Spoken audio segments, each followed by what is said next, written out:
चाणक्य का विश्वास है कि मनुष्य के जीवन की प्राय सभी बातें पहले से ही निश्चित हो जाती हैं, जैसे कि वो कितने वर्षों तक जीवित रहेगा, किस प्रकार के कर्म करेगा, उसे धन आदि की प्राप्ति कैसी होगी तथा वो कितनी विधा प्राप्त कर सकेगा। साथ ही उन्होंने कर्म अर्थात पुरुषार्थ को कहीं नकारा भी नहीं है।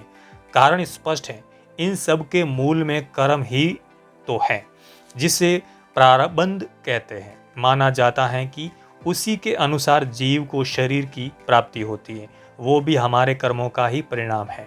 शास्त्रों में कहा गया है कि व्यक्ति का प्रथम कर्तव्य कर्म करना है, अतः वो अपनी विधा और बुद्धि के अनुरूप श्रेष्ठ कर्म करता रहे। देखने में आता है कि संकल्प पूर्व किए गए कर्म से इन सब में परिवर्तन किया जा सकता है। पुत्र, मित्र और बंधु बांधव साधु लोगों से विमुख हो जाते हैं, क्योंकि उन्हें ऐसे लोगों का आचरण मूर्खतापूर्ण लगता है। परंतु जो लोग साधुओं के अनुसार अपना जीवन बिताते हैं, उनका संग करते हैं, उनके अनुकूल आचरण करते हैं, उनके इस कार्य से जो पुण्य प्राप्त होता है, उससे सारा वंश परिवार कृतकृत्य हो जाता है।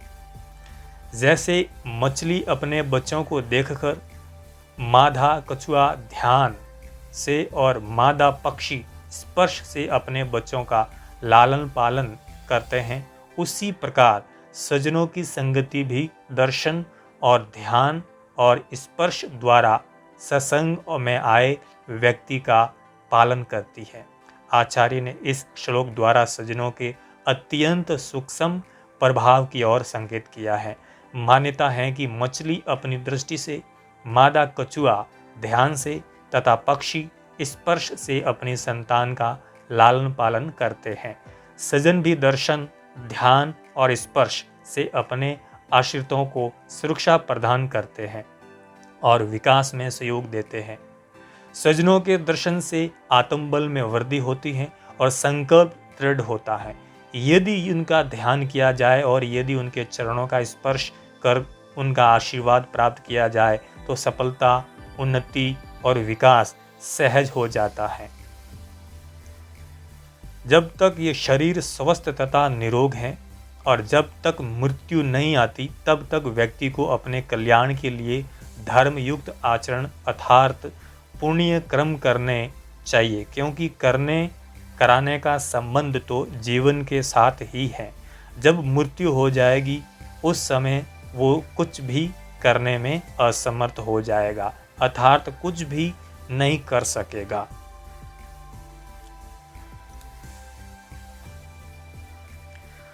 किसी को इस बात का ज्ञान नहीं कि मनुष्य का शरीर कब रोगी से घिर जाएगा। उसे यह भी मालूम नहीं कि मृत्यु कब होने वाली है। इसलिए मनुष्य को चाहिए कि जब तक वो जीवित हैं, अधिक से अधिक पुण्य कर्म करें, क्योंकि करने और कराने का संबंध तो जीवन से है। जब मृत्यु हो जाती है, तब सारे विधि निवेश निरर्थक हो जाते हैं। विदा में कामधेनु के गुण होते हैं, उससे असमय ही फलों की प्राप्ति होती है। विदेश में विदा ही माता के समान रक्षा और कल्याण करती है, इसलिए विदा को गुप्त धन कहा गया है। गुप्त धन वो होता है जिससे मनुष्य संकट के समय लाभ उठा सके, इसलिए चाणक्य ने विदा को गुप्त धन बताया है और उसकी उपमा कामधेनु से की है। कामधेनु उसे कहा जाता है जिससे मनुष्य की सभी इच्छाएं पूर्ण होती है, उससे उस समय भी फलों की प्राप्ति होती है जब देश काल के अनुसार फल प्राप्ति संभव न हो। विदा के कारण ही विदेश में व्यक्ति का सम्मान होता है। माता जिस प्रकार बच्चे की रक्षा करती हैं, उसी प्रकार विदेश में विदा से व्यक्ति हर प्रकार से रक्षा होती है और सुख प्राप्त होते। नीति वाक्य भी है, विद्वान सर्वस्व पूज्यते। सैकड़ों गुण रहित और मूर्ख पुत्रों के बजाय एक गुणवान और विद्वान पुत्र का होना अच्छा है, क्योंकि हजारों तारों की अपेक्षा एक चंद्रमा से ही रात्रि प्रकाशित होती है। सैकड़ों मूर्ख पुत्रों की अपेक्षा एक विद्वान और गुणों से युक्त पुत्र से ही पूरे परिवार का कल्याण होता है। रात्रि के समय जिस प्रकार आकाश में हजारों तारागण दिखाई देते हैं, परंतु उनसे रात्रि का अंधकार दूर होने में सहायता नहीं मिलती तो उसे चंद्रमा ही दूर कर पाता है। आचार्य की दृष्टि में संख्या नहीं गुण महत्वपूर्ण है। दीर्घ आयु वाले मूर्ख पुत्र की अपेक्षा पैदा होते ही मर जाने वाला पुत्र अधिक श्रेष्ठ होता है, क्योंकि पैदा होने से होते ही मर जाने वाला पुत्र थोड़े समय के लिए ही दुख का कारण बनता है, जबकि लंबी आयु वाला मूर्ख पुत्र मृत्यु पर्यंत दुख देता रहता है। संतान से माता पिता की उम्मीदें जुड़ी होती हैं। जब जन्मते ही संतान की मृत्यु हो जाती है तो माता पिता निराशा के अंधकार में डूब जाते हैं। भविष्य में इस मर्त संतान को लेकर कोई सुख दुख की उम्मीद नहीं करती, जबकि मूर्ख जीवित पुत्र नित्य प्रतिदिन अपने माता पिता की आशा के टुकड़े टुकड़े करता रहता है। इस दुख से पहला दुख ज्यादा ठीक है। अशिक्षित तथा अनुपयुक्त स्थान या ग्राम में रहना, नीच व्यक्ति की सेवा, अरुचिकर तथा पौष्टिकता से रहित भोजन करना, झगड़ालू स्त्री, मूर्ख पुत्र और विधवा कन्या, ये 6 बातें ऐसी हैं जो बिना अग्नि के ही शरीर को जलाती रहती हैं। कुछ बातें ऐसी होती हैं जिनसे व्यक्ति जीवन भर दुखी रहता है। उनमें सबसे प्रमुख वो स्थान है जहाँ उसे लगातार रहना होता है। यदि वो स्थान ठीक न हो और वहाँ के निवासियों का आचार व्यवहार सही न हो तो व्यक्ति सदैव दुखी रहता है। इसी प्रकार यदि किसी को नीच व्यक्ति की नौकरी करनी पड़े, गंदा, बासी तथा पौष्टिकता से रहित भोजन करना पड़े तो वो भी दुखदायी ही है। यदि स्त्री झगड़ालू हो, छोटी छोटी बातों पर झगड़ा करती हो तो ग्रस्त का सुख कैसे प्राप्त हो सकता है।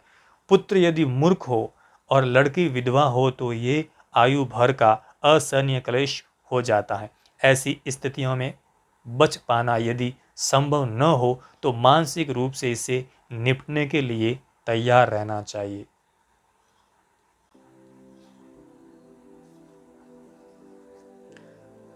जिस तरह दूध न देने वाली और गर्भ न धारण करने वाली गाय से कोई लाभ नहीं, उसी प्रकार यदि पुत्र भी विद्वान और माता पिता की सेवा करने वाला न हो तो उससे किसी प्रकार का लाभ नहीं हो सकता।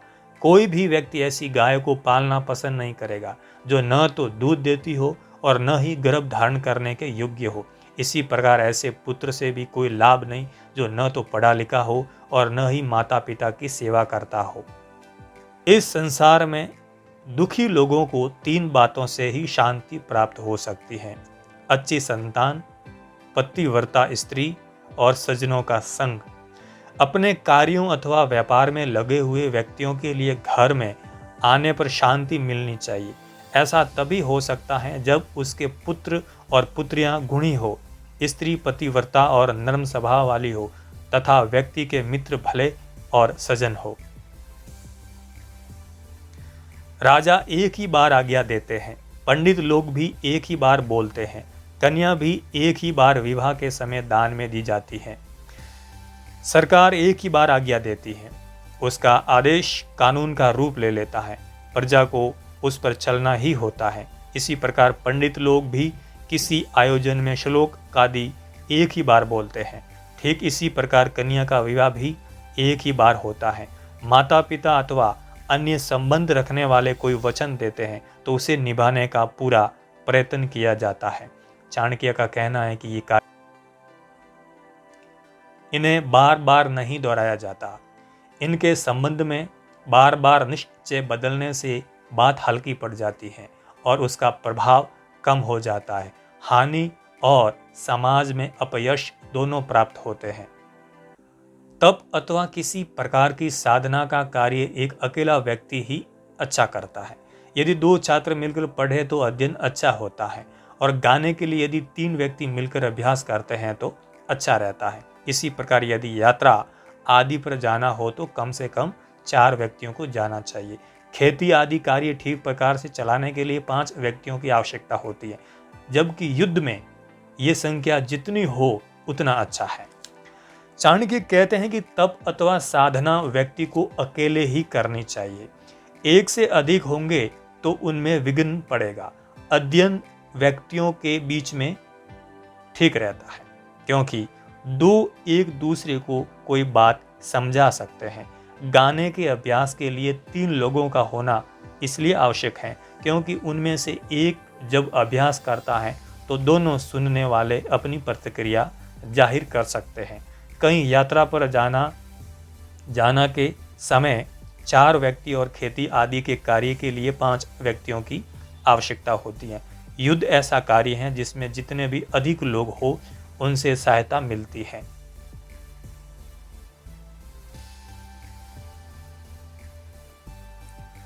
पति के लिए वही पत्नी उपयुक्त होती है जो मन, वचन और कर्म से एक जैसी हो, अपने कार्यों में निपुण हो। इसके साथ ही वो अपने पति से प्रेम रखने वाली तथा सत्य बोलने वाली होनी चाहिए। ऐसी स्त्री को ही श्रेष्ठ पत्नी माना जा सकता है। आचार्य चाणक्य ने आदर्श पत्नी के गुण की चर्चा करते हुए ये भी संकेत किया है कि पति को कैसा होना चाहिए। हम ये तो चाहते हैं कि पत्नी पति से कुछ न छिपाए, लेकिन पत्नी से रहस्यों को छिपाना अपना अधिकार मानते हैं। अभ्यास के बिना शास्त्र विष होता है। अजीर्ण अर्थात भोजन के ठीक प्रकार से पचे बिना फिर भोजन करना विष के समान होता है। निर्धन और दरिद्र व्यक्ति के लिए समाज में रहना विष के समान होता है और बूढ़े पुरुष के लिए युवती विष के समान होती है। मनुष्य को निरंतर अभ्यास द्वारा शास्त्रों का ज्ञान प्राप्त करना चाहिए। यदि वो शास्त्र ज्ञान के लिए निरंतर अभ्यास नहीं करता तो वो अधकचरा ज्ञानी बनता है। ऐसा ज्ञान विष के समान दुखदायी होता है। इसी प्रकार पेट में अपच की स्थिति में यदि बढ़िया से बढ़िया भोजन किया जाए तो वो भी विष के समान कष्ट देगा। दरिद्र यदि किसी सभा, सोसाइटी अथवा समाज में जाता है तो वहां उसकी पूछ न होने के कारण उसे विष का घूंट पीना पड़ता है। बूढ़ा आदमी यदि तरुणी के साथ विवाह रचाता है तो उसका जीवन अत्यंत कष्ट में हो जाता है, क्योंकि विचारों में आयुयुक्त असमानता सदैव कलेश का कारण बनती है और शारीरिक रूप से निर्बल होने के कारण वो नव यौवन को यौन संतुष्टि भी प्रदान नहीं कर सकता। ऐसी पत्नी पथभ्रष्ट हो सकती है, जो कि सम्मानित व्यक्ति के लिए अत्यंत कष्टदायी स्थिति होती है। व्यक्ति को चाहिए कि वो ऐसे धर्म का त्याग कर दे जिसमें दया और ममता आदि का अभाव हो। इसी प्रकार विदा से हीन गुरु का भी त्याग कर देना चाहिए। सदा क्रोध करने वाली स्त्री का त्याग भी श्रेष्ठ कर और जिन बंधु बांधवों में प्रेम अथवा स्नेह का अभाव हो उनका भी त्याग कर देना चाहिए। प्रत्येक धर्म से आशा की जा सकती है कि वो दया, अहिंसा और प्रेम का संदेश देगा। यदि उसमें ये बातें नहीं हैं तो ऐसे धर्म को छोड़ देना चाहिए। गुरु का कर्तव्य ज्ञान देना है। यदि वो अनपढ़ और मूर्ख हैं तो ऐसे गुरु बनाने से कोई लाभ नहीं। स्त्री पति को सुख देने वाली होती है, परंतु यदि वो हर समय गुस्से में भरी रहे और क्रोध करती रहे तो ऐसी पत्नी भी त्याग देना चाहिए। रिश्तेदार, भाई बंधु व्यक्ति के दुख में काम आते हैं, परंतु यदि उनमें स्नेह और प्रेम का अभाव है तो ऐसे भाई बंधुओं का कोई लाभ नहीं। उन्हें त्यागना ही हितकर है। त्याग भी तभी संभव है जब उसकी सही दशा का ज्ञान हो। जो मनुष्य अधिक पैदल चलता अथवा यात्रा में रहता है वो जल्दी बूढ़ा हो जाता है। यदि घोड़े को हर समय बांध कर रखा जाएगा तो वे भी जल्दी बूढ़े हो जाते हैं। स्त्रियों से यदि संभोग न किया जाए तो वे जल्दी बूढ़ी हो जाती हैं। इसी प्रकार मनुष्य के कपड़े धूप के कारण जल्दी फट जाते हैं, अर्थात धूप उन्हें जल्दी बूढ़ा कर देती है। जो लोग हमेशा यात्रा में रहते हैं वे नियमित न रहने के कारण जल्दी बूढ़ापा के शिकार हो जाते हैं। यात्रा की थकान और खान पान की गड़बड़ का तन मन पर विपरीत प्रभाव पड़ता है, जिस घोड़े को हर समय बांध कर रखा जाता है वो भी जल्दी बूढ़ा हो जाता है। ऐसा करना उसकी शारीरिक प्रकृति के प्रतिकूल है। ये तो मनुष्य ने उसे पालतू बना लिया है, असल में तो ये स्वच्छंद विचरण करने वाला प्राणी है। स्त्रियों के बारे में आचार्य ने यहाँ जो कहा है वो पढ़ने में अटपटा लगेगा, लेकिन ये सत्य है। शारीरिक रचना की दृष्टि से देखें तो संभोग स्त्री के शरीर की जैविक आवश्यकता ज़्यादा है, मनोवैज्ञानिक कम, जब तक वो मासिक चक्र में है। और फिर ऐसा होना उसके अपने पति से संबंधों के ठीक न होने की ओर भी संकेत करते हैं। इस बात को प्रत्येक बुद्धिमान व्यक्ति स्वीकारता है कि यदि मन के स्तर पर असंतोष होगा तो बूढ़ा आएगा ही। कपड़े ज़्यादा देर तक धूप में पड़े रहने पर जल्दी फट जाते हैं, क्योंकि मिट्टी और सूर्य की तपिश कपड़े के बाहरी के तंतुओं को जला देती है। समझदार व्यक्ति को चाहिए कि इन बातों के संबंध में सदैव सोचता रहे, जैसा कि मेरा समय कैसा है, मेरे मित्र कैसे हैं, और मैं जिस स्थान पर रहता हूँ वो कैसा है, मेरी आय और व्यय कितना है, मैं कौन हूँ, मेरी शक्ति क्या है, अर्थात मैं क्या करने में समर्थ हूँ।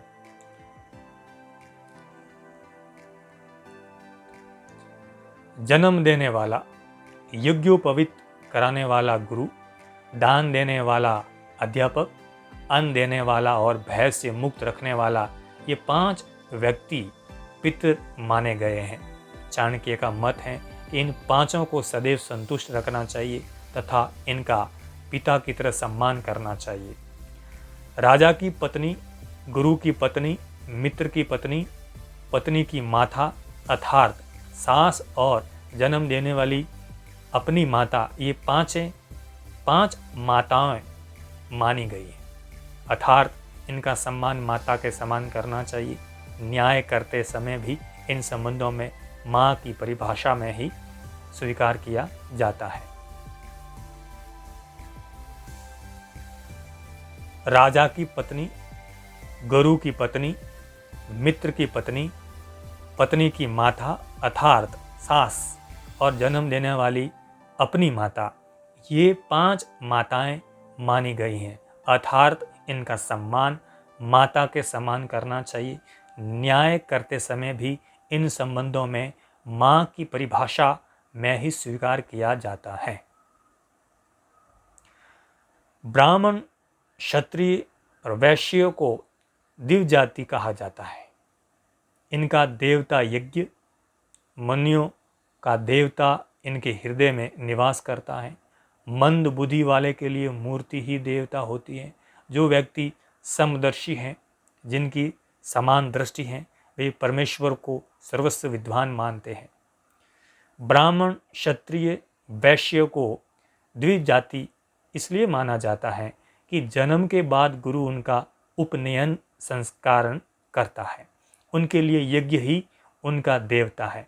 मुनियों के हृदय में देवताओं का निवास होता है, क्योंकि वो सदैव उनका मनन चिंतन करते रहते हैं।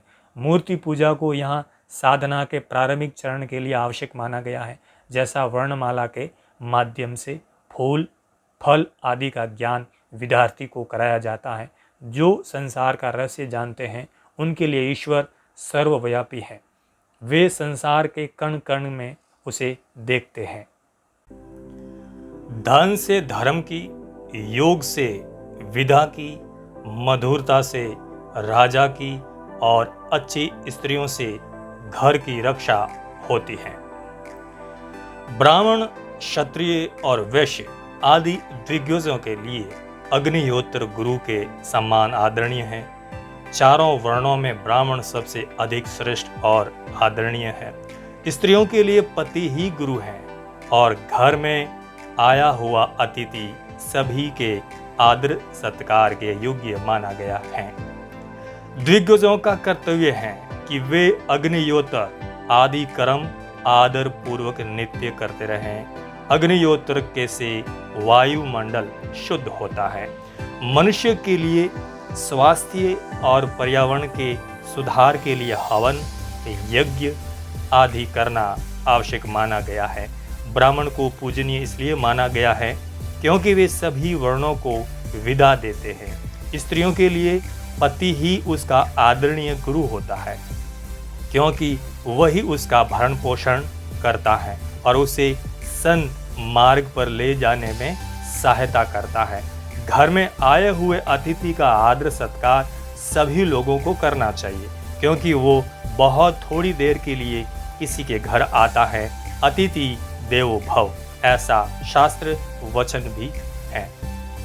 जिस प्रकार सोने की परीक्षा 4 प्रकार से की जाती है, उसे कसौटी पर घिसा जाता है, काट कर देखा जाता है, तपाया जाता है और कूट कर उसकी जांच की जाती है। उसी प्रकार मनुष्य कितना श्रेष्ठ है, इसकी पहचान भी इन 4 बातों से होती है। चाणक्य के अनुसार इन चारों प्रकार से की गई परीक्षा में स्वयं को सिद्ध करने वाला व्यक्ति ही खरा है। उसकी सजनता, उसका चरित्र, उसके गुण, उसका आचार व्यवहार उसके खरेपन की पुष्टि करते हैं। संकट प्रत्येक मनुष्य पर आते हैं, परंतु बुद्धिमान व्यक्तियों को संकटों और आपत्तियों से तभी तक डरना चाहिए जब तक वे सर पर न आए। संकट और दुख आने पर तो व्यक्ति को अपनी पूरी शक्ति से उन्हें दूर करने का प्रयत्न करना चाहिए। एक ही माता के पेट और एक ही नक्षत्र में उत्पन्न हुए बालक का गुण, कर्म और स्वभाव में एक समान नहीं होते। जैसे बेर वृक्ष के सभी फल और उनके कांटे एक जैसे नहीं होते, उनमें अंतर होता है। चाणक्य ने बेर और कांटे की उपमा एक विशेष विचार से की है।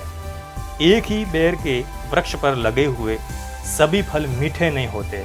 बेर वृक्ष पर कांटे भी होते हैं, परंतु वो कांटे भी एक जैसे कठोर नहीं होते। इसी प्रकार यह आवश्यक नहीं है कि एक ही माता पिता के और एक ही नक्षत्र में पैदा होने वाले बच्चों के गुण, कर्म और स्वभाव एक जैसे हो। उनका भाग्य तथा उनकी रुचियां एक जैसी नहीं होती। माता पिता के एक होने पर भी प्राबंध और परिस्थितियों का अंतर तो होता ही है।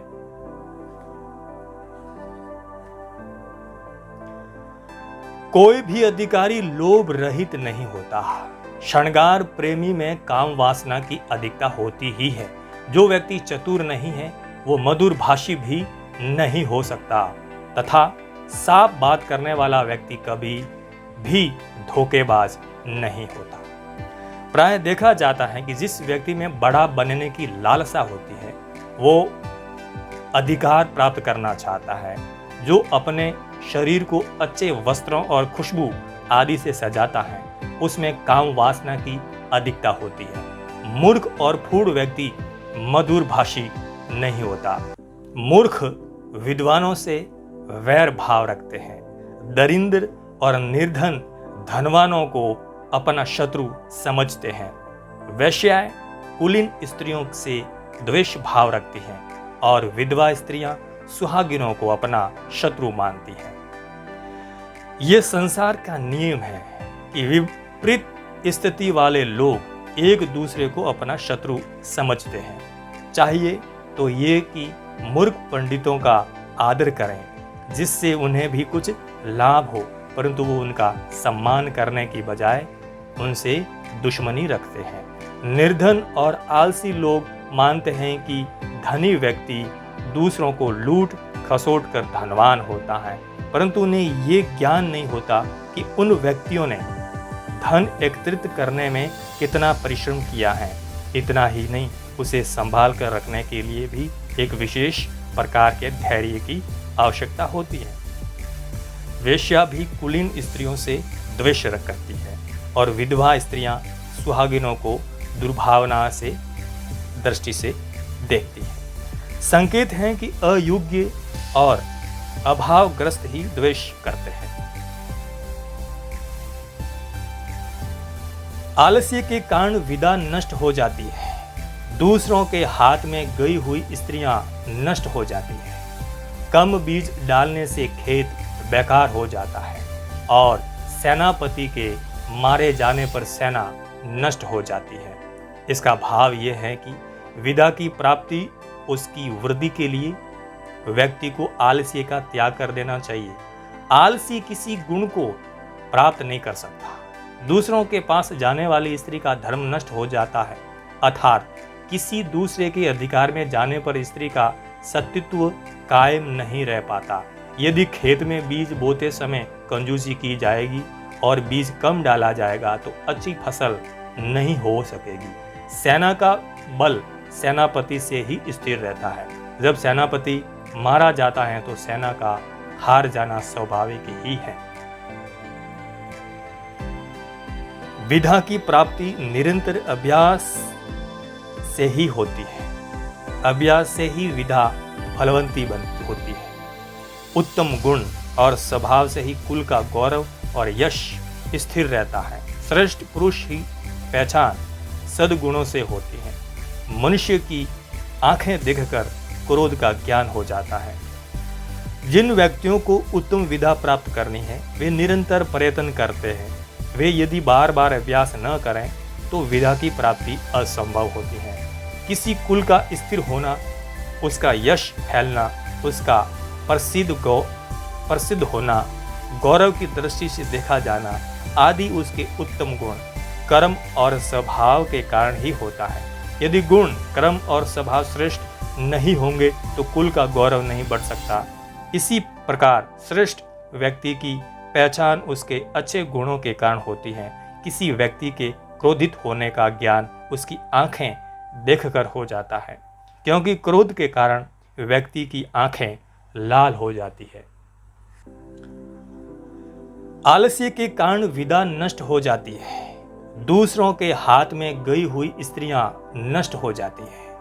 कम बीज डालने से खेत बेकार हो जाता है और सेनापति के मारे जाने पर सेना नष्ट हो जाती है। इसका भाव यह है कि विदा की प्राप्ति उसकी वृद्धि के लिए व्यक्ति को आलस्य का त्याग कर देना चाहिए। आलसी किसी गुण को प्राप्त नहीं कर सकता। दूसरों के पास जाने वाली स्त्री का धर्म नष्ट हो जाता है, अर्थात किसी दूसरे के अधिकार में जाने पर स्त्री का सत्तित्व कायम नहीं रह पाता।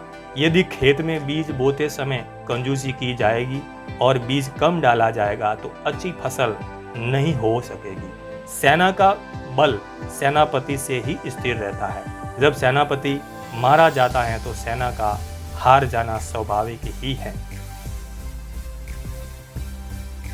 विधा की प्राप्ति निरंतर अभ्यास से ही होती है। अभ्यास से ही विधा फलवंती होती है। उत्तम गुण और स्वभाव से ही कुल का गौरव और यश स्थिर रहता है। श्रेष्ठ पुरुष की पहचान सद्गुणों से होती है। मनुष्य की आंखें देखकर क्रोध का ज्ञान हो जाता है। जिन व्यक्तियों को उत्तम विधा प्राप्त करनी है वे निरंतर प्रयत्न करते हैं। वे यदि बार बार अभ्यास न करें तो विधा की प्राप्ति असंभव होती है। किसी कुल का स्थिर होना, उसका यश फैलना, उसका प्रसिद्ध होना, गौरव की दृष्टि से देखा जाना आदि उसके उत्तम गुण, कर्म और स्वभाव के कारण ही होता है। यदि गुण, कर्म और स्वभाव श्रेष्ठ नहीं होंगे तो कुल का गौरव नहीं बढ़ सकता। इसी प्रकार श्रेष्ठ व्यक्ति की पहचान उसके अच्छे गुणों के कारण होती है। किसी व्यक्ति के क्रोधित होने का ज्ञान उसकी आंखें देखकर हो जाता है, क्योंकि क्रोध के कारण व्यक्ति की आंखें लाल हो जाती है। धन से धर्म की रक्षा की जाती है। विधा को योग द्वारा बचाया जा सकता है। मधुरता के कारण राजा को बचाया जा सकता है और अच्छी स्त्रियां घर की रक्षक होती हैं। धर्म की रक्षा के लिए भी धन की आवश्यकता होती है। धर्म, कर्म भी धन के द्वार ही संपन्न होता है। दूसरों का उपकार करना, दान देना, मंदिर आदि का निर्माण आदि कार्य धर्म माने जाते हैं। विधा को स्थिर रखने के लिए चतुरता पूर्वक उसका अभ्यास करने की आवश्यकता होती है। इसलिए कहा गया है कि विधा योगेन रक्षयते। राजा की रक्षा उसके मधुर व्यवहार के कारण ही होती है। यदि शासक क्रूर हो जाए तो प्रजा विद्रोह कर सकती है। इसलिए राजा का कर्तव्य है कि वो मधुर और उदार व्यवहार से अपना राज्य नष्ट होने से बचा रहे। राजा को अपनी प्रजा के प्रति व्यवहार दयालुतापूर्ण होना ही चाहिए। जब तक स्त्रियों को अपने अस्तित्व का ध्यान रहता है, उनके मन में अपने परिवार की प्रतिष्ठा सर्वोपरि रहती है, तब तक घर बचा रहता है, अर्थात परिवार नष्ट नहीं होता। परंतु जब वे अपने शील और अस्तित्व का परित्याग कर देती है तो वो घर नष्ट होने से कोई बचा नहीं सकता। विद्वान व्यक्ति के पांडित्य की निंदा करने वाले, शास्त्रों द्वारा कहे गए श्रेष्ठ आचरण को व्यर्थ बताने वाले, धीर, गंभीर और शांत रहने वाले व्यक्ति को ढोंगी और पाखंडी बताने वाले लोग हमेशा दुख उठाते हैं। इस परिनिंदा रूप कार्य से कोई लाभ नहीं होता है। बहुत से लोग अपने स्वभाव के कारण विद्वान पंडितों की वेदांता को व्यर्थ बताते हैं, उनकी निंदा करते हैं। शास्त्रों में बताए गए नियमों के अनुसार आचरण करने वाले व्यक्तियों को भी व्यर्थ का आचरण करने वाला बताते हैं। विद्वानों को ढोंगी और शास्त्रों को कल्पित बताते हैं। ऐसा करते हुए वे विद्वानों या शास्त्रों की सार्थकता को तो नकार नहीं पाते, अपितु लाभ से वंचित हो जाते हैं जो उन्हें मिल सकता था। शांत और चुपचाप रहने वालों की चुप्पी को मूर्खों की भाषा में कमजोरी ही माना जाता है। विद्वान, श्रेष्ठ आचरण करने वाले, धीर, गंभीर और शुद्ध व्यक्ति का निंदा से कुछ भी नहीं बिगड़ता। हाँ, निंदक और सदैव दुखी रहते हैं। और कोई नदी का जल नहीं पीता तो उससे नदी का क्या घटता है। दान देने से दरिद्रता नष्ट होती है, अच्छे आचरण से कष्ट दूर होते हैं, मनुष्य की दुर्गति समाप्त होती है, बुद्धि से ज्ञान नष्ट होता है, बुद्धि से अज्ञान नष्ट होता है, अर्थात मूर्खता नष्ट होती है और ईश्वर की भक्ति से भय दूर होता है। आचार्य चाणक्य कहते हैं कि दान देने से दरिद्रता नष्ट होती है। अनेक शास्त्रों और संतों ने भी कहा है कि दान दिए धन ना घटे। यदि मन के साथ इसे जोड़ा जाए तो ये कथन और भी स्पष्ट हो जाता है, क्योंकि धनी भी मन से दरिद्र हो सकता है और दरिद्र भी श्रीमान। अच्छे काम वासना के समान कोई रोग नहीं, मोह से बड़ा कोई शत्रु नहीं, क्रोध जैसी कोई आग नहीं और ज्ञान से बढ़कर इस संसार में सुख देने वाली कोई वस्तु नहीं। अधिक काम वासना में लिप्त रहने वाला व्यक्ति शक्तिहीन होकर अनेक रोगों का शिकार हो जाता है।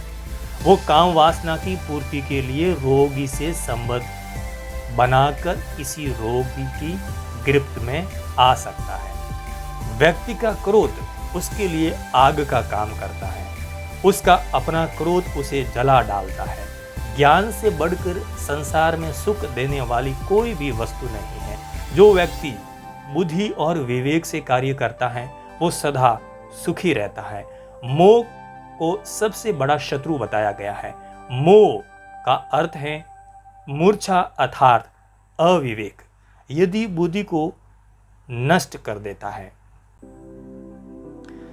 जिस प्रकार मनुष्य अकेला ही जन्म लेता है, उसी प्रकार अकेले ही उसे पाप और पुण्य का फल भी भोगना पड़ता है। अकेले ही अनेक प्रकार के कष्ट भोगने पड़ते हैं, अर्थात अकेले ही उसे नरक का दुख उठाना पड़ता है और अकेला ही वो मोक्ष को प्राप्त होता है। मनुष्य के जन्म और मृत्यु के चक्र में उसका कोई साथ नहीं देता। वो जब जन्म लेता है तब भी अकेला होता है, जब उसकी मृत्यु होती है तब भी वो अकेला होता है। अतः बार बार जन्म लेने और मरने के चक्र में मनुष्य को अकेले ही भागीदारी करनी होती है। चाणक्य ने मनुष्य के अकेले ही नरक में जाने की बात कही है। नरक और कुछ नहीं है, मनुष्य द्वारा भोगे जाने वाले कष्टों का ही नाम है। व्यक्ति अकेला ही इस कष्ट को भोगने के लिए मजबूर होता है। उसके कष्ट में सहानुभूति तो जताई जा सकती है, परंतु उसका कष्ट बांटा नहीं जा सकता। यदि वो अच्छे कार्य करता है तो इसी जन्म में जीवन मुक्त की स्थिति को प्राप्त कर लेता है। आचार्य चाणक्य ने यहाँ संकेत दिया है कि सब अकेले ही करना है, इसलिए उत्तरदायित्व को निभाने के लिए हमेशा तैयार रहना चाहिए। दूसरों की ओर क्यों देखना, दूसरों का सहारा लेने की आदत से मुक्त हो, यही श्रेयस्कर है। जिसे ब्रह्म ज्ञान है उसके लिए स्वर्ग तिनके के समान अर्थात तुच्छ है। शूरवीर के लिए जीवन तिनके के समान होता है।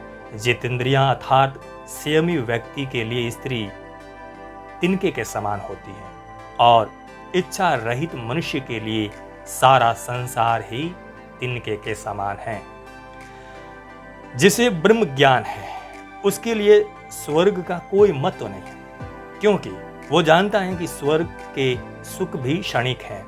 शूरवीर व्यक्ति जीवन की बलि देने से नहीं डरता।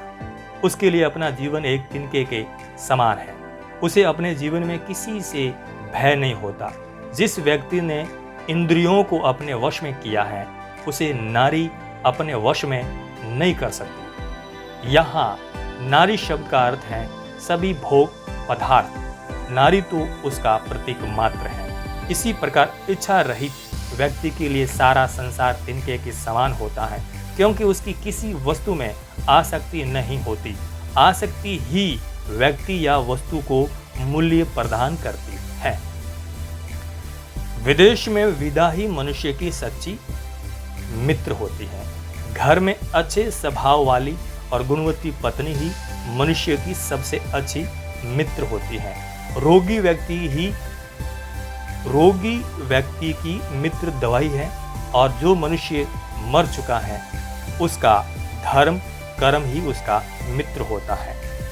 मित्र की परिभाषा करते हुए कहा गया है, जो सदैव अपने मित्र का हित चिंतन करें तथा विपत्ति में साथ न छोड़ें, वही सच्चा मित्र होता है।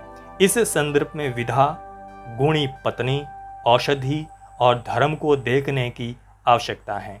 ये चारों मित्र की तरह हित करते हैं। धर्म को श्रेष्ठता की और भी आचार्य ने संकेत किया है, क्योंकि जब सब साथ छोड़ जाते हैं उस समय धर्म ही मात्रता को सद्गति देता है, उसके मोक्ष का कारण बनता है। समुद्र में बारिश होना, भोजन से तृप्त हुए मनुष्य को फिर से भोजन कराना, धनी लोगों को दान देना और दिन में दीपक जलाना आदि बातें व्यर्थ और निरर्थक होती हैं। बादल के जल जैसा दूसरा कोई जल शुद्ध नहीं, आत्म बल के समान दूसरा कोई बल नहीं, नेत्र ज्योति के समान दूसरी कोई ज्योति नहीं, और अन्न के समान दूसरा कोई प्रिय पदार्थ नहीं होता। इस व्यक्ति में आत्मा का बल है, अर्थात जो स्वयं पर विश्वास करता है उसमें सभी प्रकार के बलों का सहज रूप में समावेश हो जाता है। आत्मबल क्या शरीर और इंद्रियों के बल से बढ़कर नहीं है। चाणक्य ने नेत्र की ज्योति को सबसे अधिक उपयोगी माना है, क्योंकि नेत्र की ज्योति के बिना मनुष्य के लिए सारा संसार अंधकारमय होता है। अन्न को मनुष्य के लिए सबसे अधिक प्रिय पदार्थ कहा गया है, क्योंकि जब तक अन्न नहीं मिलता तब तक शरीर मन आदि अपना अपना कार्य नहीं कर सकते। प्राणियों के अन्नमय कोश अर्थात शरीर की पुष्टि तो अन्न से ही होती है।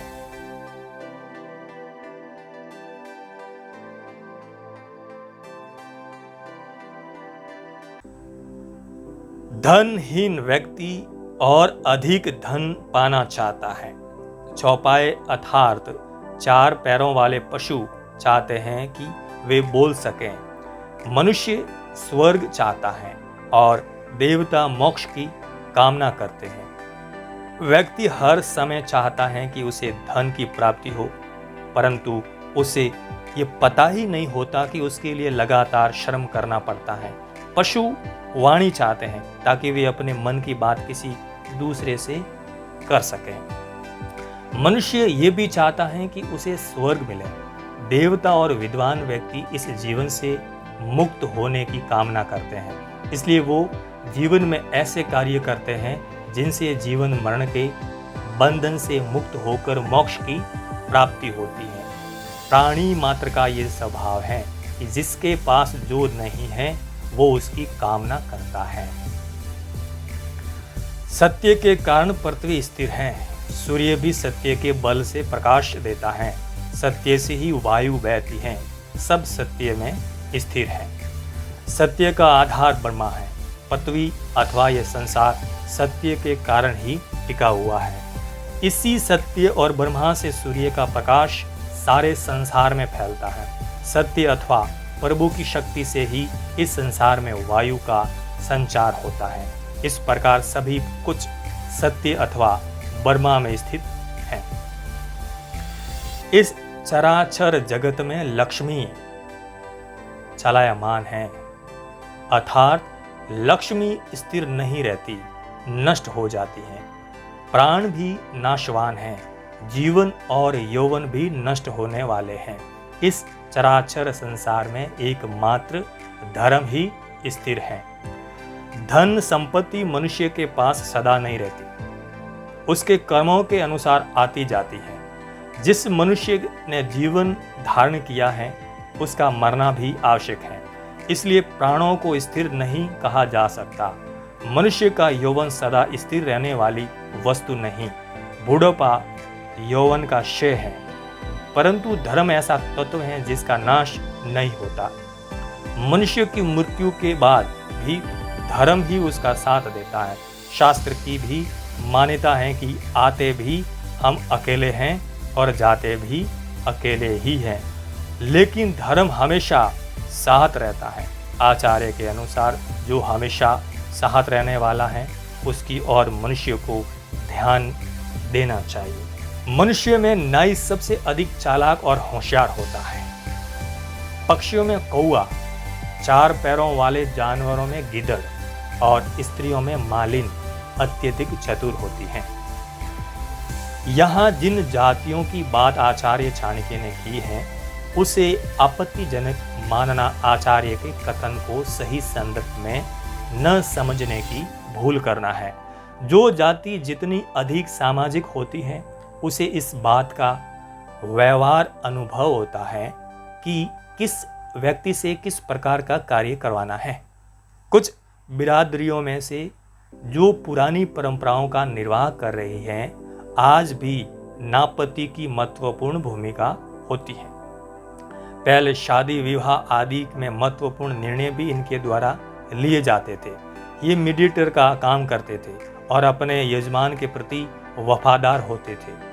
इनके सामने लोग अपने मन की बात खोलकर भी रख देते हैं। ये स्थिति फूल का व्यापार करने वाली जाति की स्त्रियों की भी है। उनका मेल हर तरह के लोगों के साथ होता था। अपनी बात रखने के बारे में तथा किसी के सवाल का तत्काल जवाब देने में आज भी उनकी कोई बराबरी नहीं है। यहाँ एक बात विशेष रूप से समझने की है कि इस दुनिया में कुछ भी नकारात्मक नहीं है। बुद्धिमान व्यक्ति प्रत्येक वस्तु का, प्रत्येक स्थिति परिस्थिति का और प्रत्येक संवेग का सही प्रयोग और उपयोग करना चाहता है। यही उसकी सफलता का मूल मंत्र है, इसलिए वो विशेष कहलाता है। और ये भी कि शब्दों का अर्थ रूट की जगह यदि यौगिक रूप में पाया जाए तो सर्वसाधारण उसे खींचकर उसी ओर ले जाता है जो जन सामान्य में प्रचलित है। इस बारे में तो सभी एक मत से सहमत हैं। कुछ शब्दों का अर्थ एक नहीं होता, उसके सही अर्थों को संदर्भ के अनुसार लगाना पड़ता है। जब शब्द का अर्थ भाव से विपरीत हो जा तो लक्ष्यार्थ को समझने का प्रयास करना चाहिए। बुद्धिमान व्यक्ति को अपने इंद्रियों को वश में करके समय के अनुरूप बुगले के समान अपने कार्य को सिद्ध करना चाहिए। तब तक धैर्य रखना चाहिए जब तक लक्ष्य चलकर पास न आ जाए। मनुष्य वेद आदि शास्त्रों को सुनकर धर्म के रहस्यों को जान लेता है। विद्वानों की बात सुनकर दुष्ट व्यक्ति बुरे ढंग से सोचना छोड़ देता है। गुरु से ज्ञान प्राप्त कर मनुष्य संसार के बंधन से छूट जाता है। चाणक्य का विश्वास है कि व्यक्ति वेद शास्त्रों के अध्ययन के अलावा उन्हें सुनकर भी लाभ उठा सकता है।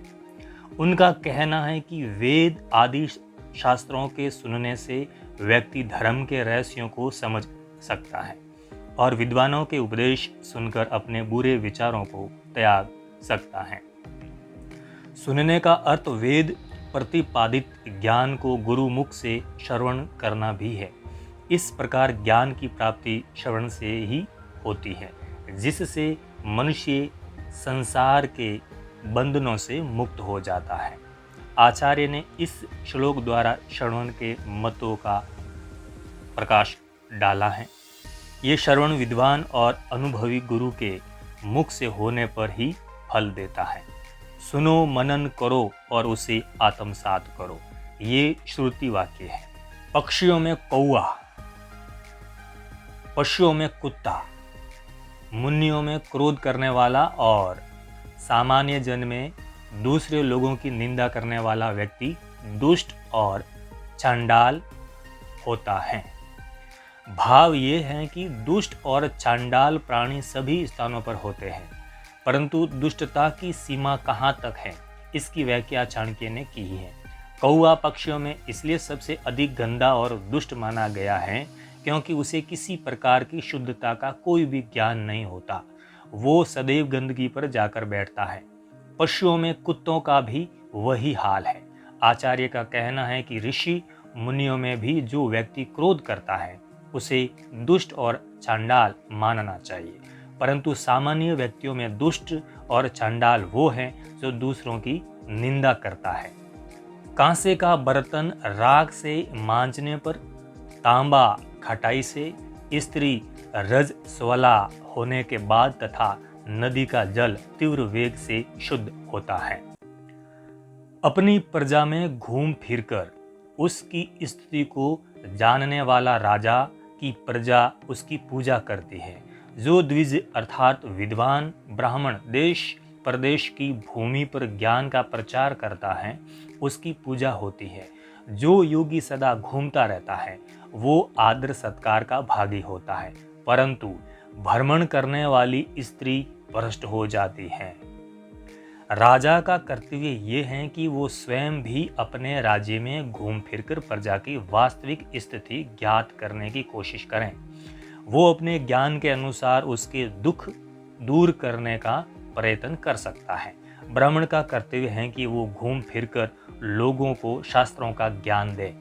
एक स्थान पर रुकने से उस स्थान और वहां संपर्क में आने वाले लोगों से संबंध स्थापित होने के कारण आसक्ति और मोह का हृदय में उठ खड़ा होना स्वाभाविक है।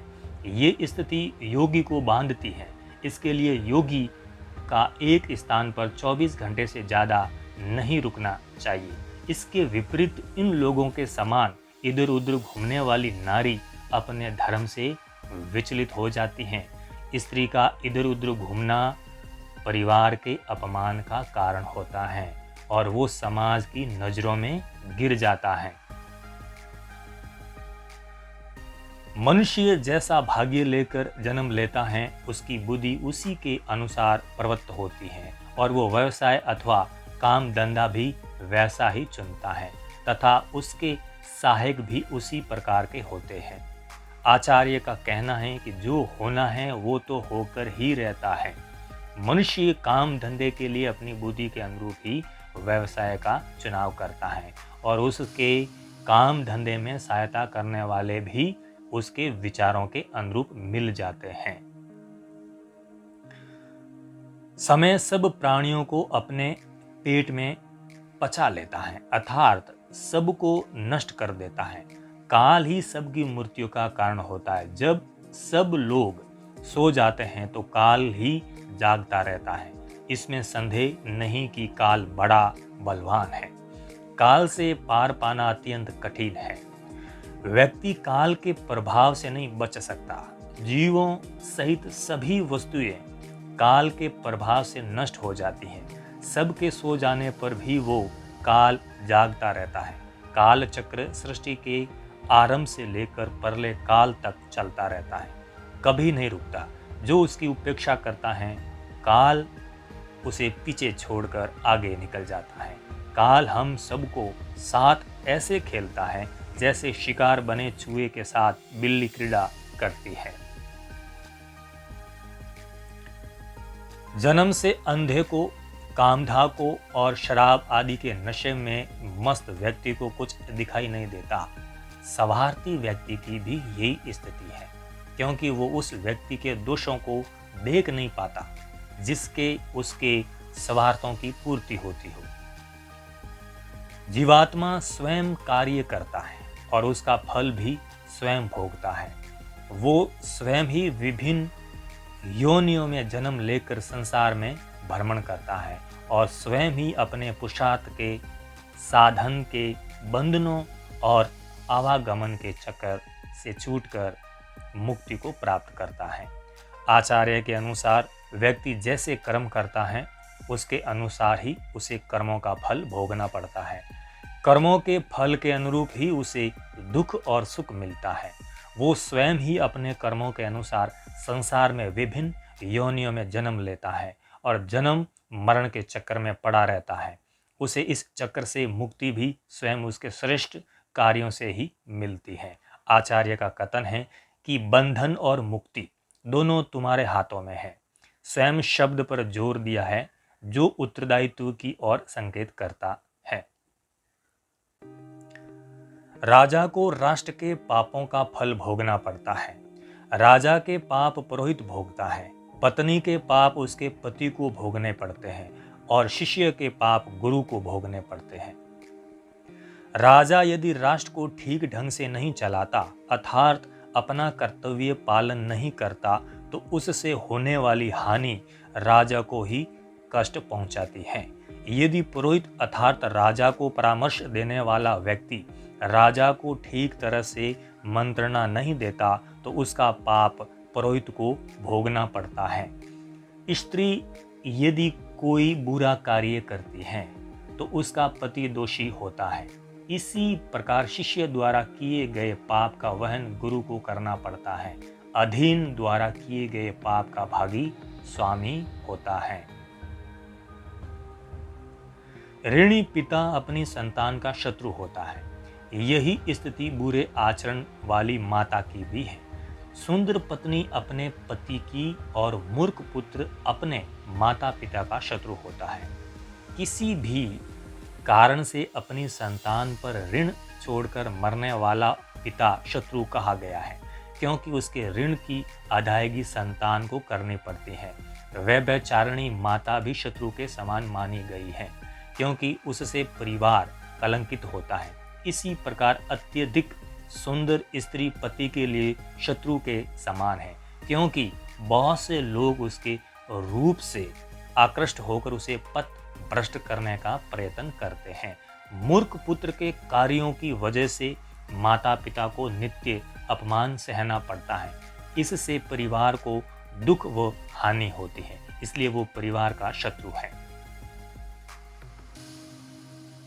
लोभी को धन देकर, अभिमानी को हाथ जोड़कर, मूर्ख को उसकी इच्छा के अनुसार कार्य करके और विद्वान को सच्ची बात बताकर वश में करने का प्रयत्न करना चाहिए। लोभी व्यक्ति अपने स्वार्थ में इतना अंधा होता है कि वो धन प्राप्ति के बिना संतुष्ट नहीं होता। उसे धन देकर वश में किया जा सकता है। जिस व्यक्ति को अभिमान है, अहंकार है, उसे नम्रता पूर्वक व्यवहार करके वश में किया जा सकता है। मूर्ख व्यक्ति सदैव हठी होता है, इसलिए उसकी इच्छा के अनुसार कार्य करके उसे अपने अनुकूल बनाया जा सकता है। और विद्वान व्यक्ति को वश में करने का सबसे सही उपाय ये है कि उसे वास्तविकता से परिचित करवाया जाए। बुरे राज्य की अपेक्षा किसी प्रकार का राज्य न होना अच्छा है। दुष्ट मित्रों के बजाय मित्र न होना अच्छा है। दुष्ट शिष्यों की जगह शिष्य न होना अधिक अच्छा है। और दुष्ट पत्नी का पति कहलाने से अच्छा है कि पत्नी न हो। चाणक्य मानते हैं कि शासन व्यवस्था से संपन्न राज्य में ही रहना चाहिए और मित्र भी सोच विचार कर ही बनाने चाहिए। गुरु को भी चाहिए कि वो परखकर शिष्य बनाए तथा दुष्ट स्त्री को पत्नी बनाने की अपेक्षा अच्छा है कि विवाह ही न किया जाए। दुष्ट राजा के शासन में प्रजा को सुख नहीं मिल सकता। धोखेबाज मित्र से सुख की प्राप्ति नहीं हो सकती। दुष्ट स्त्री को पत्नी बनाने से घर में सुख और शांति नहीं रह सकती। इसी प्रकार खोटे शिष्य को विधा दान देने वाले गुरु को भी अपयश ही मिलता है।